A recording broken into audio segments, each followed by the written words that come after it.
Welcome to our channel. Today we how to activate BT Plus on Firestick step by step clearly. To activate BT Plus on your Firestick, first, ensure your Firestick is connected to your TV and powered on. Next, navigate to the home screen of your Firestick.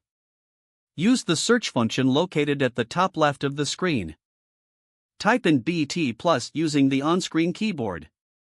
Select the BT Plus app from the search results. Click on the Get or Download button to install the app. Once the app is downloaded, open it from your apps list. You will see a welcome screen with the option to log in or sign up. If you already have a BET Plus account, select the Login option. Enter your registered email address and password.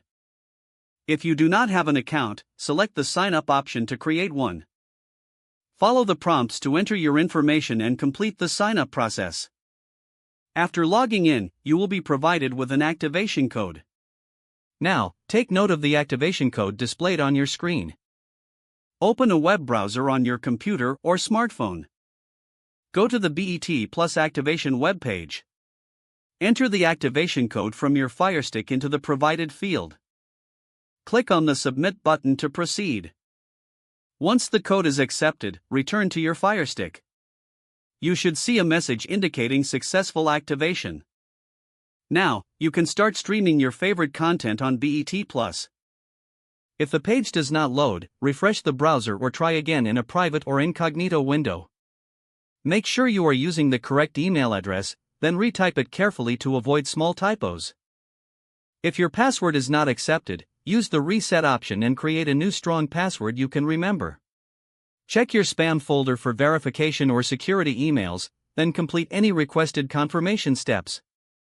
Enable two-factor authentication if available to improve account security and reduce unauthorized access risk.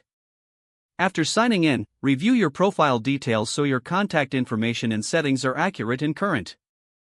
If you see an error message, note it down and try again after restarting your device and internet connection. Don't forget to like this video and subscribe to our channel for more step-by-step tech guides.